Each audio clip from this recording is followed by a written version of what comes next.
Bueno, muchachos, a todos muy buenos días. Nos alegra mucho que estén acá. El día de hoy tenemos una guía muy larga, una guía de 24 páginas. No habíamos tenido hasta ahora una guía tan larga. Entonces, a la hora de explicar, nosotros vamos a tratar de ser muy sintéticos, muy precisos para que no gastemos pues el tiempo en un solo tema. Y también les pedimos el favor que ustedes tengan, ojalá, preguntas muy precisas, muy puntuales, alguna palabra desconocida, alguna actividad que no hayan entendido, para que sea muy fructífera la sesión de hoy, muchachos. Hay muchos temas, muchos conceptos.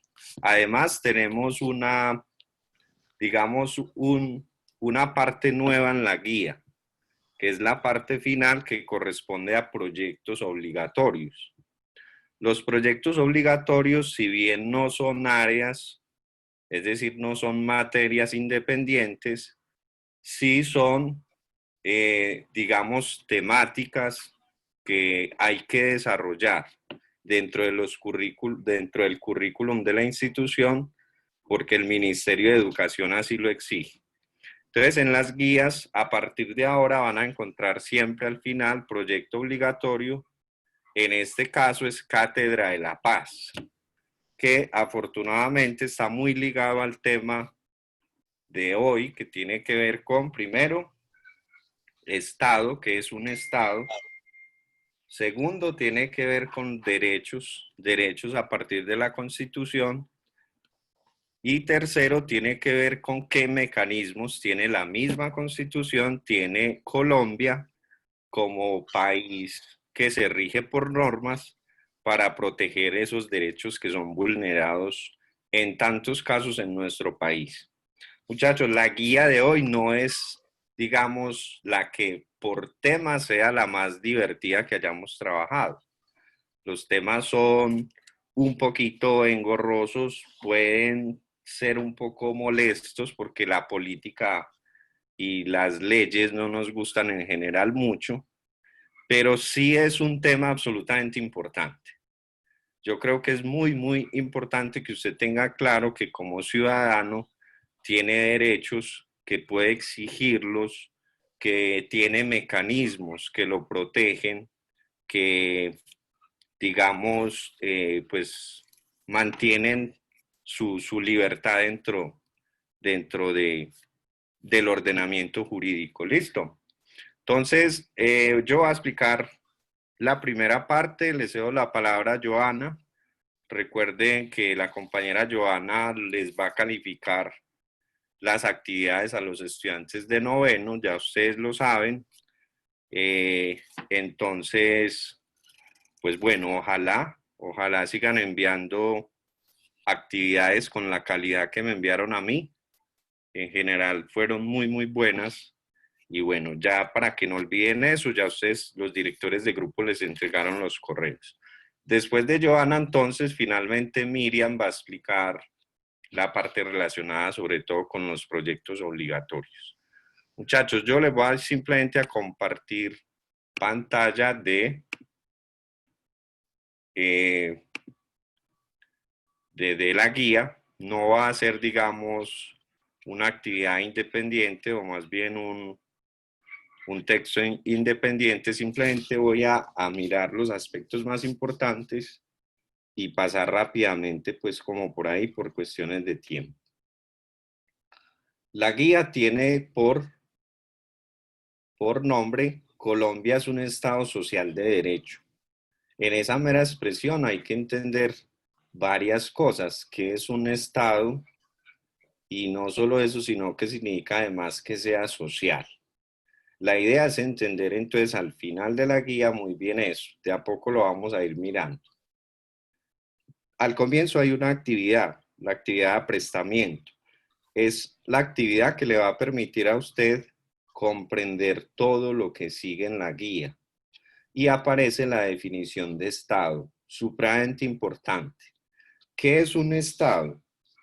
Es una comunidad social con una organización política común y un territorio y órganos de gobierno propios, que es soberana e independiente políticamente de otras comunidades. Muchachos, esa definición hay que desglosarla. ¿Qué es un Estado? Entonces, primero podríamos decir, es una organización política, pero no solo política, sino común. Es decir, que agrupa una serie de personas desde un punto de vista político. Un Estado es algo que tiene un territorio. Segundo, hay un territorio. Todos entonces debemos pensar en el territorio nuestro, el mapa, ¿cierto? ¿Qué más es un Estado? Es algo que tiene órganos de gobierno. Colombia tiene, pues, obviamente una organización, una jerarquía política, organizacional. Entonces aparecen los ministerios, Ministerio de Educación, Ministerio de Justicia, etcétera, etcétera. Hay todo un órgano, una organización. ¿Un Estado qué es? Es digámoslo, una nación, llamemos la nación, que se caracteriza por ser soberana e independiente.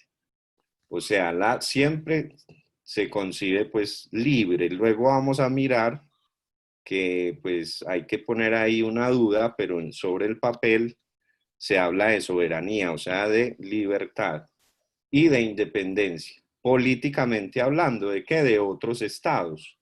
Se habla entonces del Estado de Venezuela, se habla del Estado de Colombia, se habla de Ecuador como naciones independientes. En esa primera actividad hay una caricatura que empieza, digamos, a cuestionar eso de la soberanía, ¿cierto? Y también de la territorialidad, es decir, el Estado nuestro llega a todas partes en el territorio nacional. Dice la caricatura, ya hay presencia del Estado en el Chocó, dice uno de los protagonistas. El otro responde, qué bien, sí, mandaron el SMAT. El SMAT es el Escuadrón Antidisturbios de la Policía Nacional. Entonces, hay unas preguntas relacionadas con esa caricatura. ¿Qué tipo de cuestionamiento se le está haciendo al Estado colombiano en esta caricatura? Bueno, voy a tratar de decir algo sin responderles. En Colombia es evidente que el Estado, o sea, cuando hablamos de Estado hablamos de las instituciones estatales, llámese salud, llámese Policía Nacional, llámese educación, es evidente que no llegan a todas las partes del territorio nacional. En esta época de pandemia, por ejemplo, nosotros somos privilegiados porque estamos en una zona en el territorio en la cual puede haber acceso a Internet, pero todas las personas que viven en el sector rural en Colombia están teniendo problemas porque simplemente los datos no llegan allá, no hay conectividad, es decir, el Estado no alcanza a cubrir todas las necesidades de todas las personas en la extensión, digamos, del territorio. Hay zonas apartadísimas, difíciles, con climas muy variados, con montaña, etcétera, etcétera. Entonces, allá es difícil tener, digamos, ciertos beneficios que sí se pueden tener en la ciudad. Un Estado, al comprometerse a ser social, tendría que llegar o hacer todo lo posible por ofrecerle los mismos beneficios a todas las personas. Bueno, la segunda pregunta dice, ¿de qué modo se nota la presencia del Estado en el lugar en que vives? ¿De qué modo? Es decir, hay colegios, hay centros de salud, aparece la cultura, es decir, en su barrio, ¿de qué manera está el Estado allá? O no llega, o simplemente es un espacio dominado por la mafia, por grupos armados, etcétera. Bueno, luego de esa actividad vienen los tipos de Estado. Lo voy a explicar rápidamente, no lo voy a leer. ¿Qué es un Estado de Derecho? El Estado de Derecho son aquellos estados, aquellas naciones, aquellos territorios que se rigen por la Constitución, por las leyes, que parten de un pacto social. Es decir, los miembros de esa comunidad establecen ciertas normas y a rajatabla se proponen cumplirlas. Vea, esto es lo que nos va a regir, la Constitución, la norma, digámoslo así. Un Estado de hecho es lo contrario, no es un pacto social, sino que es la imposición de una persona a un grupo de personas. Eso lleva a un totalitarismo, eso lleva a una dictadura, digámoslo así. Muchos dicen que la situación venezolana tiene que ver como con un estado de hecho, es decir, hay un grupo de personas que, mmm, que imponen las normas, aunque otro grupo de personas dicen que en Venezuela efectivamente también, digamos, la Constitución rige. Y finalmente está el Estado social de derecho, es decir, el Estado no solo hace cumplir las normas, se rige por la Constitución, sino además que es social, es decir, tiene una vocación social de protección, de bienestar. Entonces aparece que para el Estado es una obligación ofrecerle educación a sus ciudadanos, ofrecerle acceso a la salud, ofrecerle empleo, en fin, todos esos derechos que llamamos fundamentales en un Estado social de derechos se deben cumplir, sí, se deben cubrir más bien. Luego dice, el Estado colombiano es un Estado social de derecho y aparece las características de un Estado, bueno, primero va a hacer esta lectura y ya termino. Colombia es un Estado social de derecho, organizado en forma de república unitaria, descentralizada, con autonomía de sus entidades territoriales, democrática, participativa y pluralista, fundada en el respeto de la dignidad humana, en el trabajo y la solidaridad de las personas que la integran y en la prevalencia del interés general. Hay que explicar esas características una por una y de manera rápida, muchachos. Unitario, ¿qué significa que sea unitario? Significa que por la Constitución, la manera como la Constitución describe la nación le da unidad, es decir, le da un horizonte, unifica. Entonces hay una unidad, pero bajo la Constitución. A eso se refiere ahí unitario. ¿Qué es descentralizado?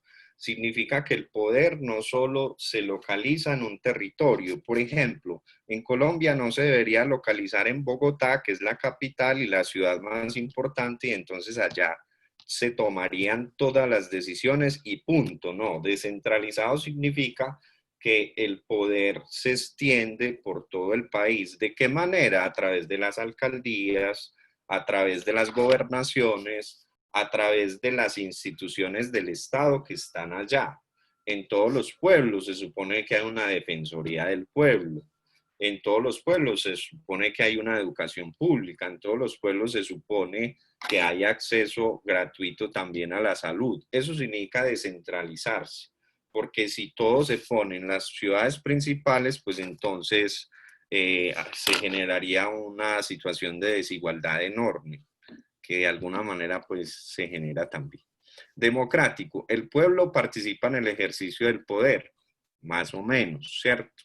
Más o menos. Se está pensando por ahí en poner el voto obligatorio, que sería pues un tema polémico.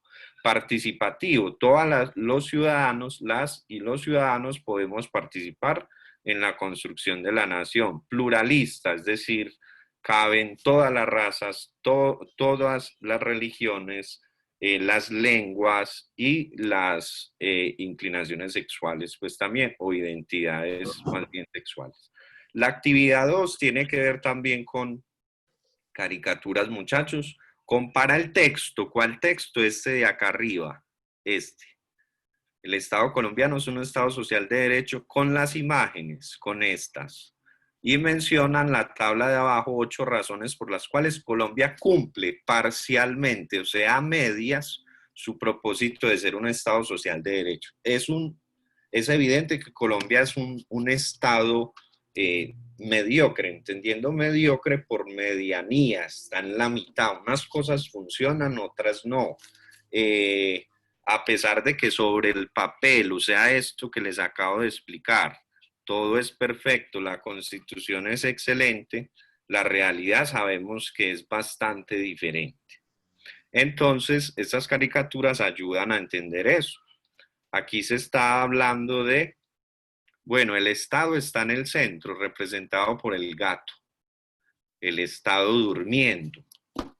Y por acá hay una serie de ratas saqueando. La caricatura se llama saqueo, corrupción, ¿cierto? Y no solo eso, muchachos, miren las cifras de asesinatos de líderes sociales en Colombia en los últimos 2 años del gobierno de Duque.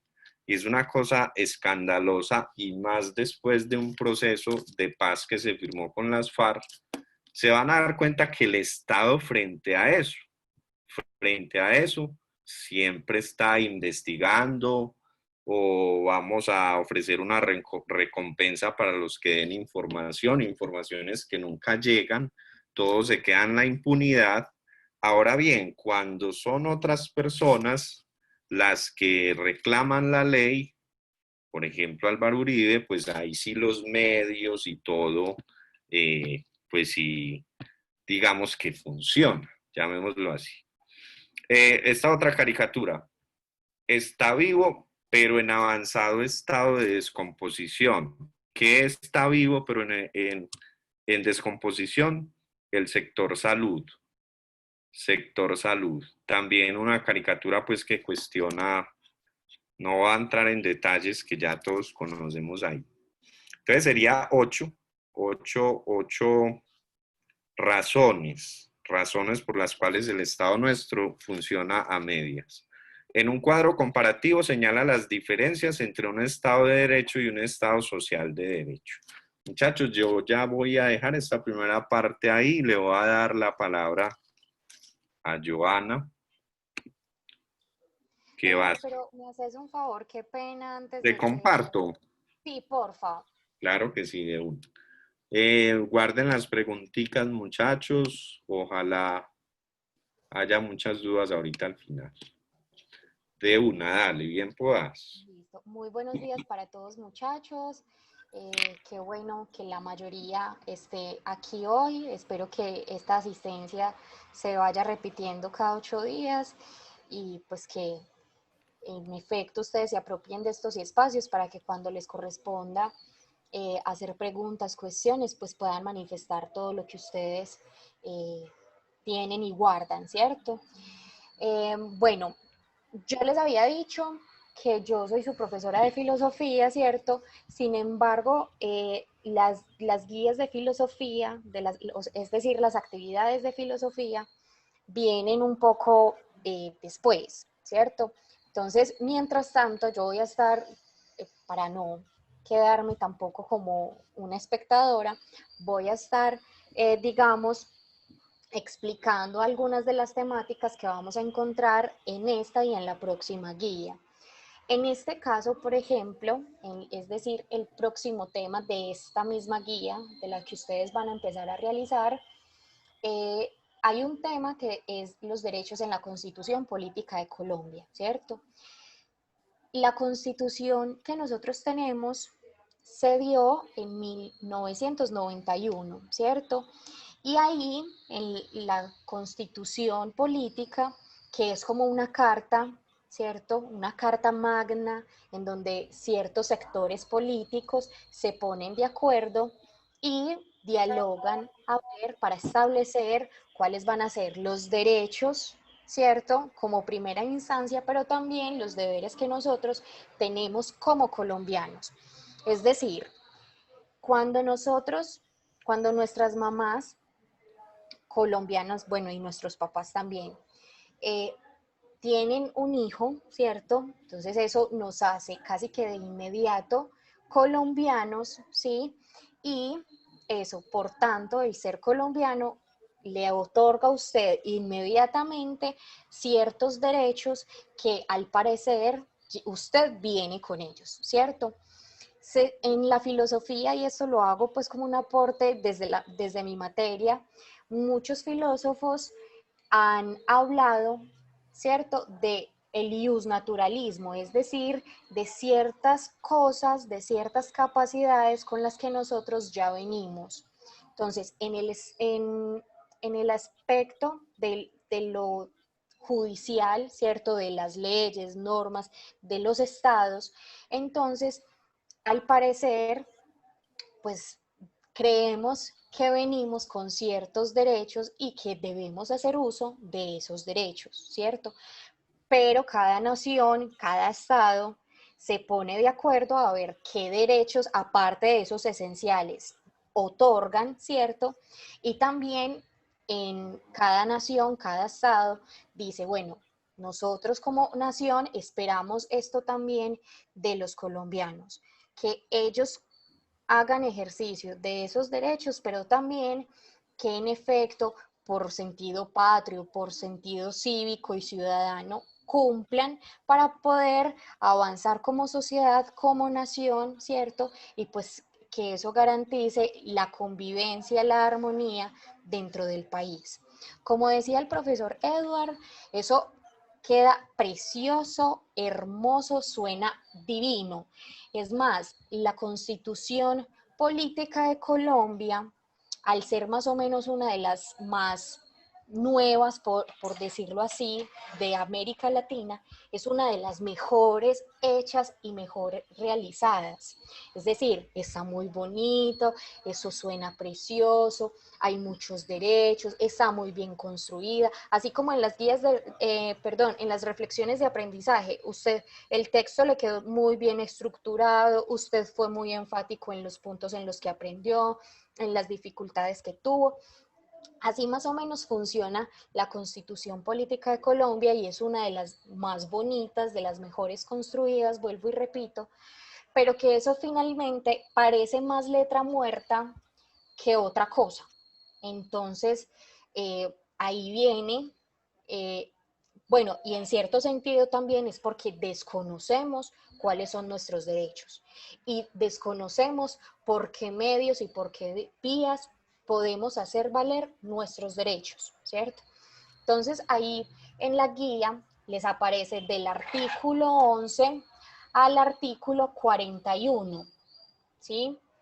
Y digamos que esos son los derechos fundamentales que tenemos todos los colombianos, independientemente de sexo, etnia, religión, estrato social, ¿cierto? Entonces, no importa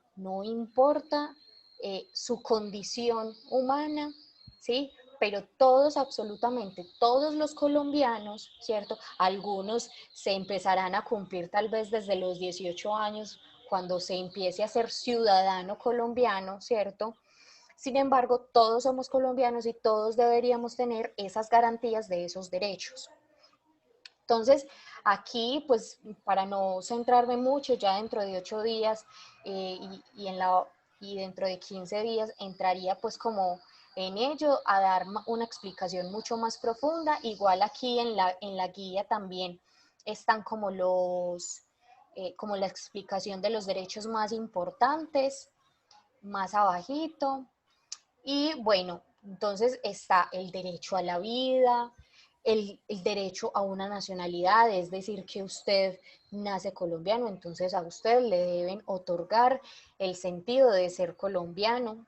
Usted, ¿Usted de dónde es? Usted no puede decir que de ninguna parte, sino que usted sería ya colombiano, ¿cierto? El derecho a la salud, se supone que a una vivienda, pero entonces ¿cuánto nos cuesta, por ejemplo, tener una vivienda propia? ¿Cierto? ¿Cuántas personas, habitantes de calles hay en Colombia? ¿Cierto? Entonces, todo eso, ¿sí? Y esto se les dice para que ustedes empiecen eh, a plantearse y a cuestionarse cuántos de estos derechos se cumplen a cabalidad y cuántos no, ¿cierto? De qué manera precisamente entra el Estado a hacer valer esos derechos y cuáles no, ¿cierto? Por ejemplo, se supone que instituciones como el ejército, la policía, ¿cierto? Las Fuerzas Armadas del Estado colombiano, se supone que esas instituciones están al servicio de la defensa de los derechos de los ciudadanos colombianos, ¿cierto? Pero parece que, y esa es la tendencia desde hace mucho rato, que estas instituciones están más al servicio de ciertos poderes políticos, de ciertas mafias, de ciertos sectores económicos, ¿cierto? Y no están a favor del indefenso, del pobre, sino que al parecer está en contra, ¿sí? Entonces eso es muy importante también irlo identificando porque no es el caso nuestro, en otros países la policía, los ejércitos, cuando hay manifestaciones ciudadanas, salen, pero no a cuidar que no haya como vandalismos o cosas de estas, sino que sale a acompañar a la ciudadanía precisamente para exigir que se cumplan unos derechos. Acá no, ustedes ven que hay una manifestación ciudadana, entonces sale el ESMAD, la policía, el helicóptero de la policía, los drones, entonces uno no sabe si en efecto estas instituciones están para garantizar nuestros derechos, ¿cierto? O están al servicio de ciertos intereses, digamos, más reducidos y no están por el bien colectivo de una sociedad. Bueno, también digamos que hay unas generaciones de unos derechos, ¿cierto? Están los, aquí en la guía están los derechos sociales, económicos y culturales, que les daría pues como la introducción o la explicación más detallada dentro de 8 días. Hoy estamos pues pasando como de paso para que ustedes vayan teniendo un acercamiento pues a la temática. Y también están los derechos colectivos y del ambiente. Hay otra generación de derechos que son los derechos sexuales, reproductivos y de la mujer, ¿cierto? Que de la libertad de prensa, la expresión, ¿cierto? Entonces hay un montón de derechos que finalmente pues nosotros no los conocemos todos, entonces para hacer valer esos derechos pues tampoco sabemos muy bien cómo hacerlo. Eh, Listo, no, yo creo que ya, entonces ahí viene la actividad, ¿cierto? En esta actividad hay varios punticos, también hay como una reflexión acerca de las imágenes están acompañadas de unos textos, entonces ustedes deben poner finalmente qué piensan de, de esas imágenes, de lo que se está diciendo ahí, ¿cierto? Y bueno, eh, bueno, hay varios punticos, por ejemplo, el A de la actividad 3 elabora un mapa conceptual con las ideas centrales del texto. Si de pronto, porque yo sé, la elaboración de mapas conceptuales es difícil sintetizar por medio de rayitas y bolitas, ¿cierto? Todo lo que puede aparecer en un texto, ¿cierto? Entonces, si de pronto nos alcanza el tiempo, podríamos ver cómo se hace un mapa conceptual. A ver, un buen mapa conceptual, porque a ver, los mapas conceptuales, como bien lo dice, son conceptos. Entonces, un concepto me lleva a otro concepto, ¿cierto? Nosotros lo que tenemos pensado es un título, de ese título se desprenden varias ramitas y ponemos un texto nonón gigante. Y la idea no es esa, es que la idea de un mapa conceptual es resumir lo más que se pueda la información de un texto y que a través de conceptos nosotros podamos entender qué fue lo que dijo ese texto. ¿Listo? Eh, bueno, consulta en diferentes fuentes sobre la violación de derechos humanos en Colombia. De eso hay mucha tela que cortar, ¿cierto? Colombia digamos, ha estado en los estrados de la Corte Interamericana de Derechos Humanos, precisamente porque el Estado ha violado muchos derechos por los magnos pues asesinatos, precisamente como decía el profesor, de líderes sociales, de personas que digamos son de la insurgencia o que no son del bando político que tiene el poder, ¿cierto? Entonces, se le ha condenado en muchas y en repetidas ocasiones a Colombia precisamente porque se cree que el Estado es el culpable de permitir y de omitir toda esa información, ¿sí? Entonces, bueno, ya pasamos lo de las imágenes. Y aquí este cuadro me parece súper importante y es porque ahí finalmente de la actividad 4 me parece muy importante que usted diga de los artículos 5, 51, 49 y 70 si se cumplen en la cotidianidad. Entonces usted en el cuadrito va a poner si se cumple, no se cumple y una pequeña justificación. No se cumple porque pasa esto, porque yo veo que en mi barrio sucede esto, porque yo veo en las noticias que esto y esto pasa, ¿cierto? Entonces eso para que estén pendientes, ¿cierto?, de los ejemplos que les pueden servir. Luego sigue un textico, ¿sí? Empresas serán sancionadas si no acatan ampliación de la licencia de maternidad. Y luego de esa lecturita, de ese párrafo que hay que leer, pues vienen 4 preguntas. La primera es de, espéreme, de acuerdo con la noticia, la acción del presidente está relacionada con, entonces esto es, me imagino, selección múltiple, ¿cierto? La 2, escribe 3 opciones que podrían expresar los padres y madres frente a esta ley. Entonces, esta actividad es súper importante para que la hagan en compañía de sus papás, incluso de sus abuelos si viven con sus abuelos, porque los abuelos son los más sabios y les ha tocado una violencia importante dentro de la historia de Colombia, ¿sí? La 3, imagina que tienes la misión de informar acerca de esta ley, ¿cierto? Para ello, elabora un plegable que permita explicarla, resaltar las bondades de la misma y expresar, perdón, algunas de las opiniones de los beneficiarios, ¿sí? Joana, discúlpame Hola. un segundo, por favor. Claro. Quería ampliar un poquito una idea sobre todo esto de la maternidad, de las licencias de maternidad. Es Sí, que señor. Colombia apenas está mejorando en ese aspecto porque hay países en los cuales las licencias de maternidad o las licencias incluso de paternidad son de meses, son de meses. Es decir, eh, nada que ver con lo que nosotros tenemos, 8 días para el padre, y esto se debe a que estamos hablando de una época de la vida, de un momento de la vida que es fundamental, o sea, el nacimiento, los primeros días de vida. Entonces se supone que las condiciones en las que debe llegar este ser pues al mundo tienen que ser excelentes. Y una de esas posibilidades para que sea excelente es que esté con los padres un buen tiempo. Entonces no solo hay licencias de maternidad y paternidad extendidas en otros países, sino que son bien remuneradas. Es decir, no hay descuentos en los sueldos de los padres o algo así. Dale, adelante, era eso nada más. Listo, vale.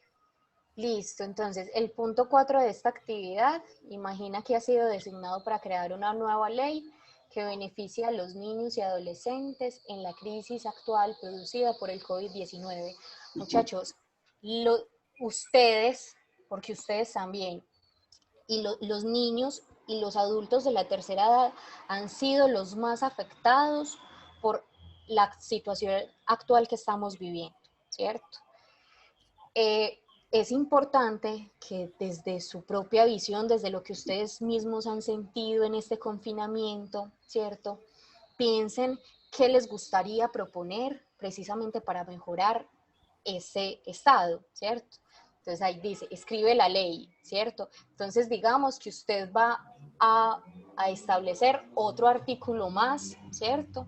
Entonces usted lo va a poner a manera de artículo bien bonito, bien sofisticado, ¿sí?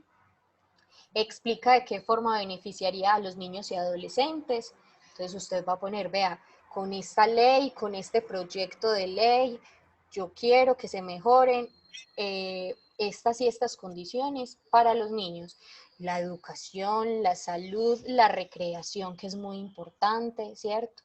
Entonces, hay que pensar pues como de una vez en eso.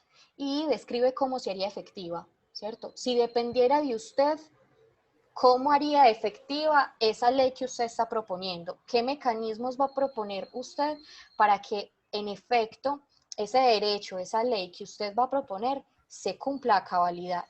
Que no sea otro artículo más, ¿cierto? Que se pasa por alto, sino que en efecto sí se cumpla, ¿sí? Bueno, y el próximo tema de la guía es Colombia es un país laico. Entonces, dentro de los artículos de la Constitución Política de 1991, hay unos derechos que se nos otorgan, ¿cierto? Aunque nosotros vemos que en Colombia la tendencia es a que las personas son creyentes, ¿cierto? Y en su mayoría son católicas, ¿sí? Sin embargo, a usted la Constitución le dice, vea, si usted quiere creer, maravilloso. Puede pertenecer a la religión que usted quiera, ¿cierto? Entonces, por ejemplo, aquí no vemos muchos, no sé, musulmanes, ¿cierto? Nos parece rarísimo una persona que esté tapada, una mujer, por ejemplo, que esté tapada casi toda la cara con una vestimenta hasta los pies, ¿sí? Pero estaría en todo su derecho y nadie tendría por qué violarle ese derecho, ¿sí? Si usted quiere ser cristiano, quiere ser católico, quiere ser testigo de Jehová, eso estaría dentro del cristianismo como religión, ¿cierto? Pero si usted quiere ser judaísta, ¿cierto? Si usted no quiere creer en nada, usted dice, no, yo no estoy de acuerdo con la religión, también está en absolutamente todo su derecho, ¿sí? Entonces usted como colombiano está en la libertad de decir, ¿sí? Y no tienen por qué coaccionarlo a que crean en algo. Usted dice, no quiero creer en nada, listo, no quiero creer en nada. Yo quiero creer en Alá, listo, crea en Alá, no hay ningún problema. Usted tiene la capacidad de creer en eso porque es que usted tiene ese derecho, ¿sí? Entonces, el artículo 18 dice, se garantiza la libertad de conciencia. Nadie será molestado por razón de sus convicciones o creencias, ni compelido a revelarlas, ni obligado a actuar contra su conciencia. Este artículo hace parte también, si bien se aplica para lo religioso, ¿cierto? También se aplica un poco para lo político, ¿cierto? Entonces yo no quiero eh, creer en la política, no me interesa la política, listo. Nadie lo puede coaccionar, nadie lo puede obligar a usted a que crea en un bando político determinado o no, ¿cierto? Usted está en esa libertad. De aquí, muchos de sus papás de pronto, cuántos han tenido que votar casi que de manera obligatoria por un candidato en específico, porque de ese candidato dependen ciertas cosas, ciertos intereses. Entonces, si han visto, digamos, casi que obligados, ¿cierto?, a votar o a decir cosas que tal vez no sienten, que tal vez no piensan, sí, y ahí se está violando ese derecho, ¿cierto? Entonces eso pues para que lo tengan también muy en cuenta. Y el artículo 19 dice, se garantiza la libertad de cultos. Toda persona tiene derecho a profesar libremente su religión y a difundirla en forma individual o colectiva. Todas las confesiones religiosas e iglesias son igualmente, libres ante la ley. Nosotros vemos de nuestros dirigentes políticos, por lo menos, ¿cierto?, que siempre están invocando a Dios, a la Virgen, a un montón de cosas, ¿cierto? Pero no porque ellos, digamos, hagan como esa mención, usted como ciudadano, usted como seguidor tal vez de ese político, tenga que compartir estrictamente esas creencias también, ¿cierto? Vuelvo y repito, usted está en la libertad, ahí dice, se garantiza la libertad, se supone que se garantiza, pero entonces, para ponerlo en términos más prácticos, usted estaría en la libertad de decidir si profesa algún culto, alguna religión, alguna creencia o no, ¿sí? Nadie tiene por qué violarle, en teoría, ese derecho, ¿cierto? Entonces, listo. Joana, Hola. En este artículo, todos estos artículos, esos dos artículos y otros que después iremos a profundizar, tienen que ver con la conciencia, ¿cierto? Gestión de conciencia, de que se respete. A veces llegamos al otro extremo, es que pensamos que no, la persona no puede hablar de su religión, no la puede expresar, si la puede, porque está prohibido. No está prohibido. Yo creo que ahí a veces confundimos. No está prohibido. Lo que no se debe hacer es obligar a una persona a que exprese lo que la otra persona dice. Pero porque es que aquí no estamos, por ejemplo, en China o en lugares que prácticamente la parte religiosa la tienen prohibida. Me escuché en un noticiero extranjero donde decía que, por ejemplo, en China, por ser un comunista, pues le dan unos mercados a las personas. Y lo escuché donde decía que una señora recibió el mercado y dijo, Dios le pague. Ahí mismo se la quitaron.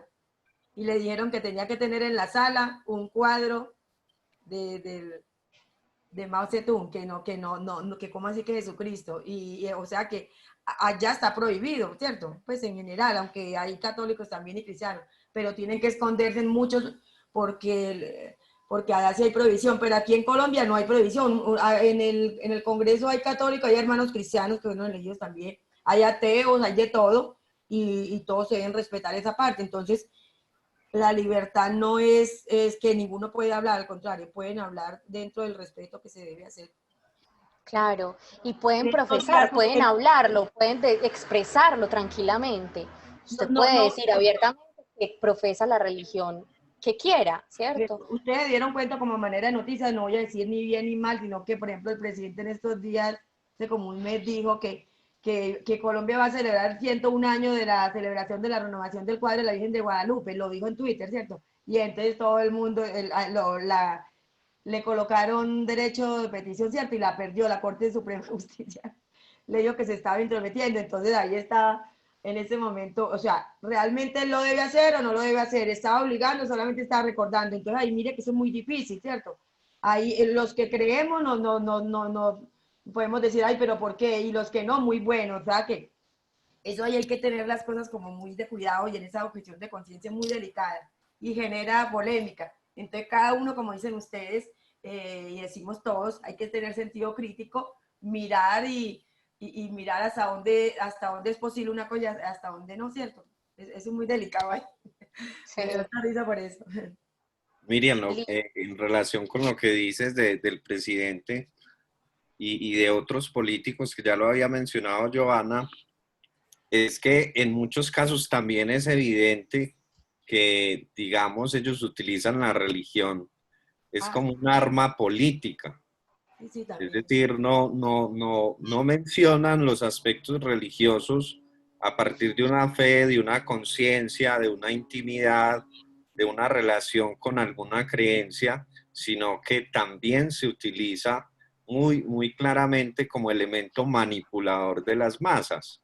Entonces, incluso desde un punto de vista religioso, si yo soy, por ejemplo, muy creyente, eso sería digno de lástima, porque es hipócrita, porque es utilizar lo más sagrado precisamente para lo más mundano, terrenal, digámoslo así, que puede ser lo político.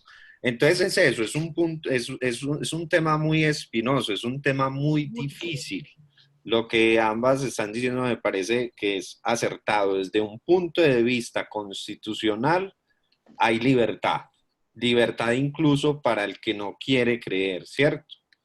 Y desde un punto de vista constitucional precisamente hay libertad para que creas y también fundes iglesias, ¿cierto? Y en esa medida el que funda iglesia tiene que tener también elementos muy llamativos para convencer, digámoslo así, creyentes, ¿cierto? Para anexar a su credo también a otros sin violar la Constitución.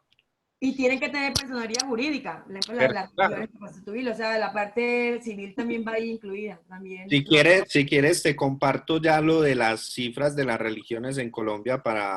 Ya, sí, yo traje, discúlpeme, Joana, ahorita vuelve, listo. Sino que Ya, es como para que... Sí, era esto, ahí lo eh, ven, ¿cierto? Acá están las cifras. aquí hay un...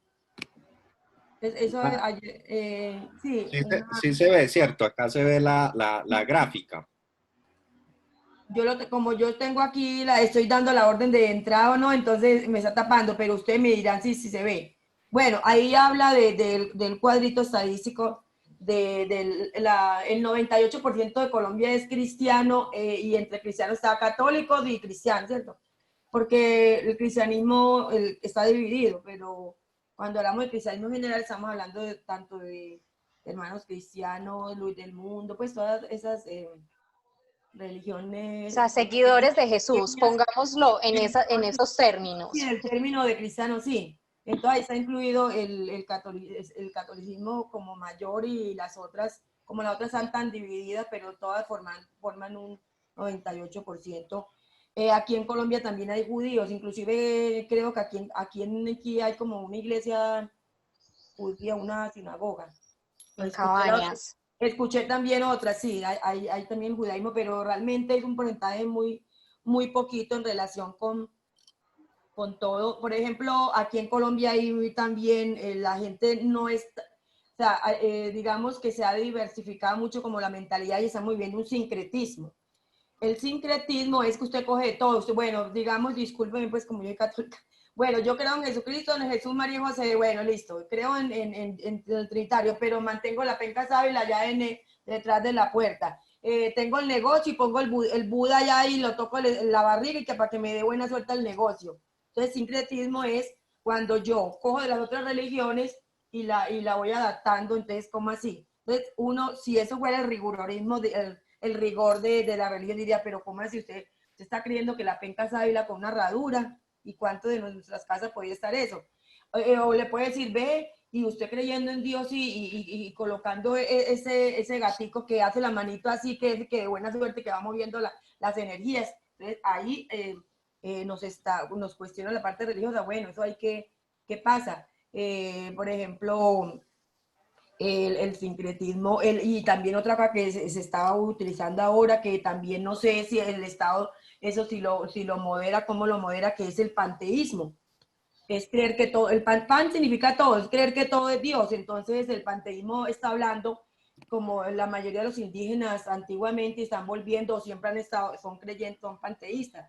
Creen que el sol, la tierra, por eso se adoran a la tierra, pues digamos, creen que es como un dios y por eso le llaman la madre tierra, la Pachamama. Es cuestionable, ese es un tema ahí, pues eso es sincretismo, eso es sincretismo y concretamente, que el árbol tiene vida y es Dios, nos provee todo, entonces también nos han dicho que abrazar un árbol, entonces uno dice, bueno, lo abraza como un ser vivo o lo estamos abrazando como la mentalidad del panteísmo, que es creer que eso también es parte de Dios, pues que es Dios, porque en el panteísmo es creer que todo es Dios. Eso es diferente a creer que hay un Dios superior que crea las demás cosas, ¿cierto? Es la influencia de Dios en las cosas.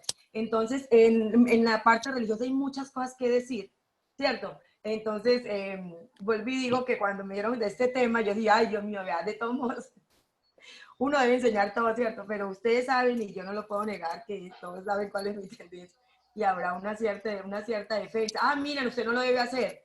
No sé, ustedes dirán. Pero Miriam, la verdad, tenemos que ser cuidadosos y mirar. Se confunde el pluralismo. Bueno, el pluralismo puede ser una tendencia también sincretista. Ah, sí, porque el pluralismo le dice a uno que usted puede creer en lo que sea. Es más, en la libertad de culto también cabe, y aquí en Nigeria también hay iglesias satánicas. Eso también, según eso, es libertad de culto, porque la persona quiere hacerlo y lo hace, ¿cierto? Entonces hay cuestionar, ¿será que es bueno eso? ¿Será que no? Ahí está. Entonces, ese tema de que se garantiza la libertad de culto es que todos pueden opinar, vea, mire que dice ahí, pueden profesar libremente su religión y difundirla en forma individual o colectiva. Entonces, ahí viene que si se puede, que si no se puede. Pidámosle a Dios que nos ayude a discernir ahí, los que no creen, pues a mirar, porque igual el que no cree le da rabia que el que cree manifieste. Entonces ahí van a haber problemas, porque el que no cree entonces va a estar demandando. Pero va a estar demandando porque dice, ¿por qué tiene que decir eso? Y el que cree, no, es que yo también tengo libertad de expresarlo personal e individualmente. Entonces será motivo de mucho, eso es muy difícil ahí. Esa objeción de conciencia que son varias cosas. Por ejemplo, no pagar servicios si la persona demuestra que a nivel religioso no. Aquí en Colombia se han ganado tutelas también por también la libertad de conciencia, también está la cuestión de los sacerdotes. Ah, no, pero eso de pronto lo hablaríamos después, de los médicos que no se sienten capaces y su conciencia les dice que no, de practicar un aborto. Aquí en Colombia, como ya está legalizado el aborto hace 2 años y ahora no sé cómo estarán eso en los hospitales, en los católicos y los cristianos en general, que les están obligando, les decían que tenían que practicar el aborto, ellos apelaron a la objeción de conciencia, decir que ellos por conciencia no pueden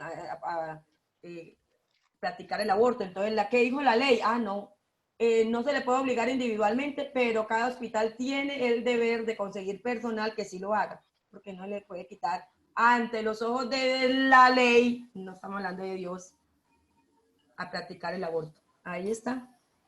Miriam, muchas gracias, profe. De todas maneras, no, gracias. Yo tengo que seguir con sí, nos faltan más cosas, sí, perdón. De todas maneras, una Me cosa apasiono, me apasiono.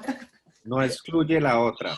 No excluye, sí, ninguna La de las dos. norma no tiene que excluir la creencia, antes se supone que la organiza. Esa es como la idea. Bueno, entonces, Bueno, vamos a hablar un poquito de lo de la paz, la cátedra de la paz, ¿cierto? sí, ya vamos con estas actividades, ya le damos la palabra a Joana y ya otra vez vamos con la parte de la cátedra. ¿Listo? Listo. Vea, entonces luego de la explicación de estos dos derechos que se pueden aplicar precisamente a la libertad de usted participar o no, si esa es su elección, de un culto religioso, de una creencia religiosa, entonces hay un texto pequeño, son 3 párrafos, 2 parrafitos más grandes, el otro ya es como la postulación de la actividad y del desarrollo que deben hacer. Y a partir de esa lectura, entonces ustedes deben responder unas preguntas. ¿Cuántas son? Esas son de selección múltiple. Son 5. Listo, entonces son sencillas, se supone que ustedes tienen un buen nivel de lectura, ¿cierto? Y que ahí en el texto se le ofrecen las herramientas también para que ustedes puedan responder de manera correcta, ¿cierto? Entonces, para que tengan en cuenta eso, yo nada más tendría que aportar pues como eso por hoy y ya dentro de 8 días sí entramos en materia. Perfecto, muchas gracias, Joana. Mire, falta este tema, lo explico rápidamente y le doy la palabra a Miriam. Mecanismos constitucionales para la protección de derechos. Muchachos, sí, es un Estado el nuestro que tiene dificultades, muchas dificultades. Es un Estado que, digamos, de alguna manera favorece intereses particulares, que permite la corrupción, que permite la vulneración de muchos derechos y de muchas formas. Ahora bien, ¿cuál es la posición? Es lo que les decía Joana, ¿cuál es la posición del ciudadano frente a eso? No puede ser la posición del importaculismo, de la indiferencia. Nosotros tenemos que conocer también nuestros derechos. Y en la medida en que los conozcamos y los reclamemos, pues podemos hacer algo. Cuando hay una batalla jurídica, por pequeña que sea, que alguien gana, eso es bueno, eso genera satisfacción y eso moviliza las instituciones. Entonces hay mecanismos para la protección de derechos. El principal, o más bien el más utilizado de ellos, es el derecho de petición. El derecho de petición que en promedio se responde o se tiene que responder en 15 días. Ese es el promedio, ahí lo van más o menos viendo, solo hay un tipo de derecho de petición que los peticionados, es decir, el lugar, la entidad al cual envío esa petición, tiene 30 días. De resto son 15, alguno 10. Son muchos derechos de petición. ¿Para qué un derecho de petición? Para solicitar respetuosamente algo. ¿Qué puedo solicitar? Que se me dé una información. Por ejemplo, puedo escribir al colegio una petición de información. Yo estudié allá hace cierto tiempo, necesito que me comuniquen las calificaciones en fin, petición de interés particular o general. Supongamos que se me está vulnerando algún derecho a la salud, por ejemplo, sí, hago una petición a esa entidad, explico la situación o el sueldo, me están pagando menos de lo que me corresponde, escribo esa petición, etc. Puede ser de consulta, de queja, de reclamo, de manifestaciones. Muy utilizado, digamos que el derecho de petición puede ser la primera instancia cuando se le vulnera a usted un derecho. Y cuando, por ejemplo, en la salud no lo atienden o algo y la persona tiene su vida en peligro, entonces también pone eso y muchos ganan y el gobierno y a veces hasta algunas entidades lo promueven bajo cuerda porque el Estado ante una queja de esas da más plata para que atiendan a esa persona en el momento, pero qué tristeza que uno tenga que utilizar ese derecho adicional sabiendo que es un derecho que debería tener automáticamente por estar inscrito pues en la parte de la salud. Es muy importante, Miriam, lo que vos estás diciendo, que el Estado cuando ya falla a favor de un ciudadano, tendría que fallar a favor de los otros. Muchachos, el sistema judicial hay que moverlo. Hay que moverlo. Si, por ejemplo, usted demanda a alguna institución porque está vulnerando su derecho al libre desarrollo de la personalidad, que se han visto muchos casos en Colombia, y esa demanda o esa acción de tutela, digámoslo así, llega hasta la Corte Suprema de Justicia, o sea, escala jurídicamente, y se falla a favor suyo, porque, por ejemplo, no lo dejan tener el cabello largo o cosas así, o la ropa en algún espacio. Esa sentencia de la Corte se convierte ya en una sentencia que aplica para todos los ciudadanos que estén en la misma situación. Entonces, sí hay que conocer digamos, estos mecanismos. Habeas corpus, también acá el 2, estoy saltando porque se nos acabó el tiempo como siempre, tiene que ver con la privación de la libertad. Por ejemplo, cuando me detienen y yo digo, me detuvieron ilegalmente, habeas corpus, o sea, hay 36 horas para que se aclare, digamos, la detención de esa persona. Habeas data tiene que ver con que yo puedo solicitarle a entidades públicas o privadas que rectifiquen mi información. Es decir, que sí, o que actualicen información. Y la acción de tutela muy, muy importante. En Colombia la acción de tutela es aplicada sobre todo en el sector de la salud y tiene que ver pues con la vulneración de derechos constitucionales fundamentales y es de acción inmediata, de protección inmediata. O sea, un mecanismo rápido y bastante efectivo en muchísimos casos. Mientras más se demande en un país, mientras más, digamos, haya acciones de tutela, significa que más desordenado está bueno, en general. Acción de cumplimiento, acción popular. Ustedes lo van a leer despacio, no es nada del otro mundo y hay unos casos. Así lo vamos a hacer. 4 casos. Por ejemplo, la planta de tratamiento de aguas residuales, Aguas Claras de EPM, ubicada en el municipio de Bello, se convirtió en el dolor de cabeza de los residentes aledaños al proyecto por los olores que emanan del lugar. Además de la amenaza que representa para la salud, esta situación ha desvalorizado las edificaciones cercanas y ha afectado el comercio de la zona. ¿Cuál mecanismo de protección aplica y explicas y justificas? ¿Cuál aplica en este caso? Son varias personas afectadas. ¿Cuál sería? ¿Cuál sería? Una acción popular, acción de cumplimiento. Yo profundizo, podríamos profundizar si lo necesitan dentro de 8 días sobre este tema. Y otra actividad que tienen es elaborar ustedes mismos una petición. Y ahí está como el esquema. Muy bueno en esta actividad que la compartan con sus padres, muchachos. Uno no tiene necesariamente que contratar un abogado siempre, no tiene que angustiarse, son cosas muy sencillas. A veces es como escribir una cartica, una petición a cierta entidad con sus datos bien especificados, etcétera, etcétera. La que sí es un poco más compleja es la tutela. La tutela sí, a la hora pues de elaborarla, tiene más aspectos. Bueno, acá simplemente en esta actividad sería hacer una petición. Y ya pues Miriam, rápidamente, lo de, qué pena el tiempo, la Cátedra de la Paz.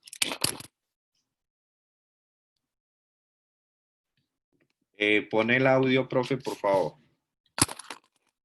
Bueno, la Cátedra de la Paz pues es muy necesaria, una cátedra que salió para el respeto porque no solamente es la cuestión de la paz a nivel individual, sino que está hablando a nivel social, ¿cierto? Con lo que eso implica, tanto a nivel legal, con todas la parte sí, digamos, de cumplimiento a nivel legal, de castigo no a las situaciones que se presentan, porque casi siempre se aplica, no se aplica a nivel individual en el sentido de que a nivel religioso la paz es una actitud personal que se expresa hacia los demás, pero no que la cátedra de paz en este momento, disculpen, está hablando es de la parte social más que todo, sobre la paz o la guerra o la ausencia de guerra o la violación de los derechos humanos, todo eso tiene que ver con la cátedra de la paz, se cumple, no se cumple. Por ejemplo, quiero antes de explicar la guía, hacer un videito, yo sé que es muy infantil, pero ayer me puse a mirar y quiero que la coloquemos. ¿Es posible ahí la que le mandé? Sí, profe, voy a buscarlo ya mismo. O yo la puedo compartir. Espere, yo comparto acá pantalla Este y... es un videito del Estado, pues eso es un videito que lo saca el Estado para promocionar la Cátedra de la Paz. Y Ustedes ahí ven la pantalla, ¿cierto? sí, yo por lo menos yo sí Google. Entonces aparece... Ven que estoy entrando a YouTube, ¿cierto? Sí. Lo que pasa es que, ¿sabe por qué le dije? Porque me olvidó colocarlo, así que colocarlo antes de eso, se me olvidó colocarlo. No, tranquila, profe. Lo importante es que se vea acá. Importancia de la Cátedra de la Paz, ¿cierto? De la Paz. Porque el videito se había colocado y son de 2 minutos. Yo siempre la coloco, así aquí está, es que yo la coloco así poquita para que no se vuelva eso. ¿Sabes qué es la Cátedra de la Paz? Ahí se ve, se escucha bien, ¿cierto? Sí.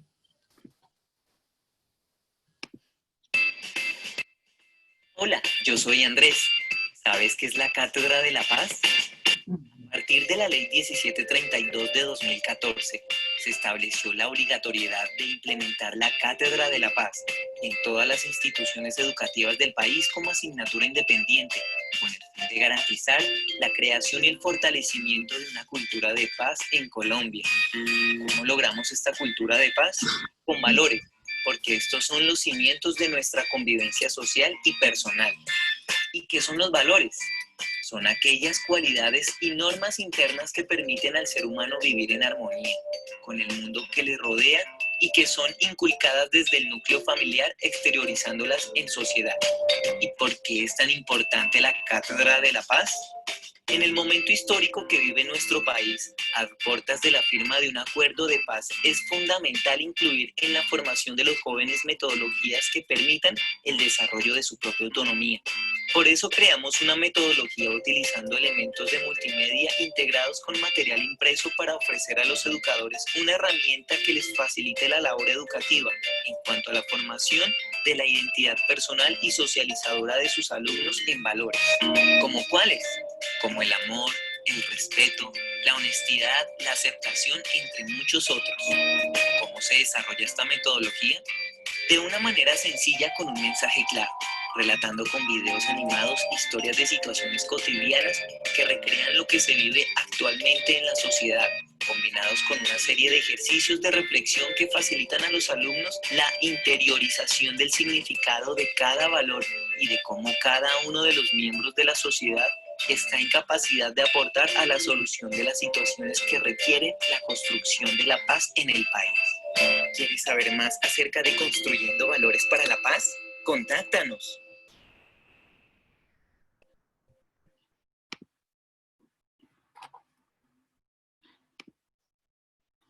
Profe, activa el audio, por favor.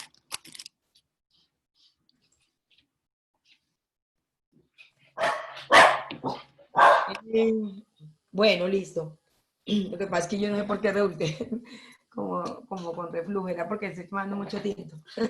Bueno, chicos, vean, entonces, lo de la Cátedra de la Paz es muy importante. Ya saben que el colegio, todos los colegios deben implementar eso.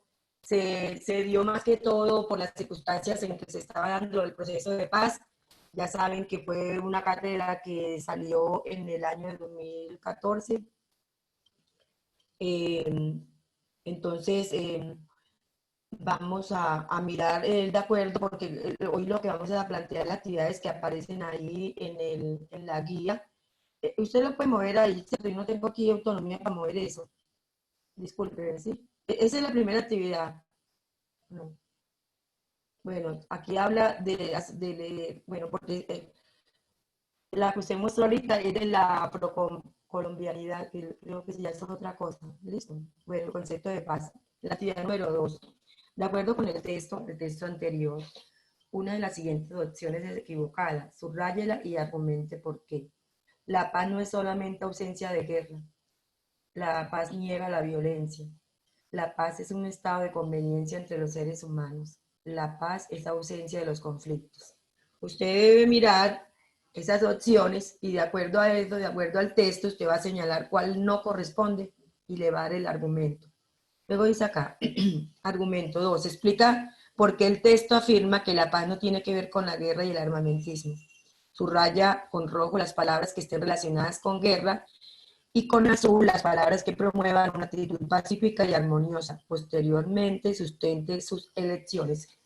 Vea, aprovecho, muchachos, para decirles lo siguiente. Como yo califico octavo, cuando se han dado actividades de colores, ustedes dirán, Miriam, es que no importa el color, pero para mí que tengo que revisar muchos trabajos, tratemos de cumplir. Por ejemplo, si ahí dice que las actividades relacionadas con la guerra sean rojas y las de azules las que promuevan la actitud pacífica. O sea, no estoy hablando del fondo y no de la forma, ¿cierto? De la forma como se presente. Por favor, tratemos de seguir esas indicaciones, porque cuando uno está revisando y hay muchas actividades, ahí tiende a complicarse porque la gente piensa que los colores se colocan ahí como sea, no. Entonces, esta observación que hago es de forma. Por favor, tengan en cuenta lo que dice ahí. Subraye con rojo las que generan violencia y subraye con azul las que son pacíficas, para que las cosas se den y porque también debemos seguir unas indicaciones que nos van a ayudar, no solamente a ustedes, sino a mí también que estoy revisando el trabajo. Luego dice aquí palabras, subraye, bueno, con todas esas palabras que están acá. Entonces estoy a mirar, es muy fácil, realmente es muy fácil. Cuáles son las pacíficas y cuáles son, lógico que las pacíficas y las armoniosas también tienen que ver con con la intención. Por ejemplo, descontento. Ustedes en este momento, voy a coger una palabra así. A ver, y si quiere, el que quiera, en este momento, Edward, ellos pueden activar el sonido. Ellos pueden Ah, activar el sonido. No. Porque las próximas vamos a tratar de que ellos mismos activen, sí, pues, como para que también haya participación. Por ejemplo, dice aquí que con rojo los de guerra y los de azul los pacíficos. Descontento que ustedes como, a ver, alguien que de pronto quiera, si ya activaron el descontento, ¿cómo lo colocarían? ¿Rojo o azul? Si alguno de los chicos quiere decir, que solamente levanten este la mano. pedacito. Sí, Activen el sonido. Y Eduardo me ayuda ahí. Solamente esa. que A ver, levanten la mano y yo eso. le Por activo. ejemplo, el término descontento sería rojo o sería azul. ¿Quién quiere contestar esa? Ya tienen activados los micrófonos. Cualquiera puede contestar. Es solamente un ejemplo así tranquilito, porque es que eso no es tan fácil, ¿cierto? Eso depende de la intención.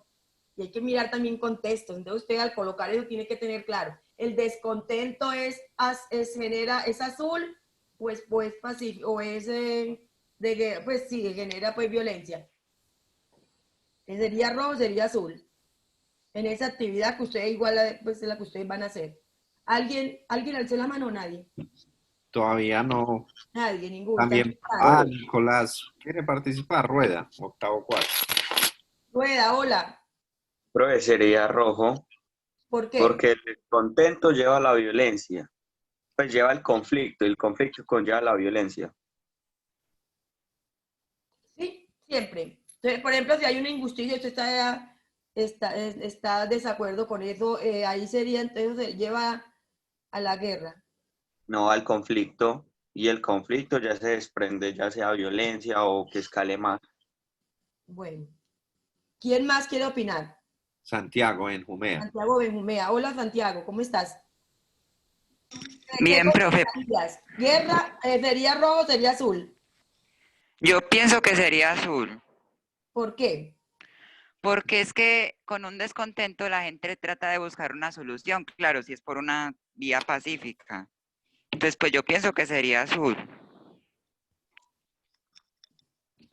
Entonces, mire, hay ocasiones en que uno debe hablar y hay ocasiones que debe callar, ¿cierto? Pero hay veces que callar es omitir, es dejar de hacer algo que se debió haber dicho en su momento. Entonces, mire que ahí hay muchas cosas que cada uno pues podrá contestar en una postura personal, pero porque aquí solamente están diciendo un color o el otro, pero en esas palabras hay que tener en cuenta muchas cosas. Porque Miriam, hay veces discúlpame. que hay personas que toleran algo y se quedan callados y piensan, ay, no, una persona tan pacífica que tolera, pero hay veces que la tolerancia realmente en un contexto no sería tan buena. Entonces, eso como para que tengamos en cuenta que todo en esta parte, cuando habla de esto, hay que mirar el contexto, ¿de acuerdo? Bueno, no, era Miriam, solamente para no, dejar no, ya activé el chat para que registren la asistencia, por favor. Bueno, entonces, chicos, mire, esta actividad y lo de la Eduard, cátedra de paz, ¿alguien me habla? En la cátedra de profe, paz, sí, corazón, Miriam, sí, corazón. Miriam, vea, es que en mi casa pasó un problema con el internet. Entonces, yo subí donde Aura y pues que me hiciera el favor para conectarme para la clase. Y yo me voy a registrar con el nombre de ella, para que sepa. Ah, pues, Entonces, si quieren, nosotros lo registramos. Listo, profesor. Muchas gracias. bueno, Julio, chicos, ay, sí, porque César, Garzón Jiménez. chicos, entonces, la cátedra de paz, o sea, el Estado debe generar espacios para la cuestión de la paz y a nivel legal también. Entonces, digamos que hablamos de la actividad que aparece ahí, que deben contestarla también adicional en este periodo, hay que hacer eso. Entonces, vayan haciendo el trabajo y en la próxima semana vamos a hablar, porque de este tema hay que hablar mucho. Hay que hablar mucho, sino que ahora era como darle un sondeo, porque hay algunos estudiantes que yo me doy cuenta que a los 4 días ya están entregando el trabajo, entonces era como para ponerlo en contexto. Entonces ya la próxima ya hablaríamos con más detenimiento de ello, ¿de acuerdo? Ánimo, pues, me alegra mucho saludarlos y que volvamos otra vez a la parte pues, de clase virtual. Muchachos, también un espacio corto para las preguntas.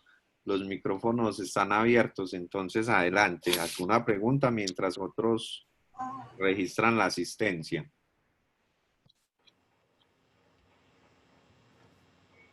¿O está todo claramente confuso?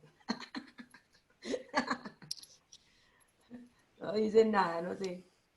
Bueno, también en la guía hay un espacio para Afrocolombianidad, que también es un proyecto obligatorio. Ah, sí. También es un tema obligatorio. Afortunadamente en Colombia no hay, digamos, discriminaciones por asuntos étnicos tan notables como pueda haberlas en otros países. Me parece que Colombia tiene algunos aspectos en los que ha mejorado mucho. En asuntos de discriminación por orientación sexual no es tan fuerte, me parece. En temas étnicos hay una aceptación también de la diversidad, no total, si hay casos, por supuesto, pero bueno, el hecho de que en esto de la afrocolombianidad tengamos, digamos, buenas actitudes, de todas maneras es un tema importantísimo, muy, muy importante. Y también, sí, como dice Miriam, estaremos profundizando sobre todo esto, muchachos. Preguntas a alguien, ¿todo les quedó claro? Las actividades. Si tienen alguna duda, pregunten de una vez para que no hagan, como dice Miriam, esa guía mañana la envían con un montón de errores. Entonces, bueno, muchachos, no sé. Para cualquiera de los profes que nos acompañó hoy, alguna duda. Miriam, tu micrófono. Edward, se nos acabó el tiempo. Sí, ya. Vea, ustedes dejaron todo para última hora y en los 2 últimos días de antes de entregar la actividad, claro que está en todo su derecho, pero más de 100 estudiantes de todos los que recibo, todos lo dejaron para 2 días antes de la fecha límite. Los que lo vayan haciendo pueden irlo enviando, recuerden que así nos va facilitando algunos el envío, porque hay muchachos que me dicen, profe, yo lo tengo ahí, pero yo mejor enviarlos todos juntico. Entonces, no, si usted lo hizo y a los 15 días, pues muy bueno, vaya mandándole y así uno va revisando con más detenimiento las cosas, ¿de acuerdo? Muchas gracias. Les deseo Gracias a todos. Gracias, profe Miriam, Joana, María Elsie. Muy amables a todos los muchachos por sus preguntas. Que les vaya muy bien. Cuídense mucho. Hasta luego. Chao. Hasta luego, profe. Chao, profe. Hasta luego. Hasta luego. Julio, ya Chao, corrí. profe. Chao.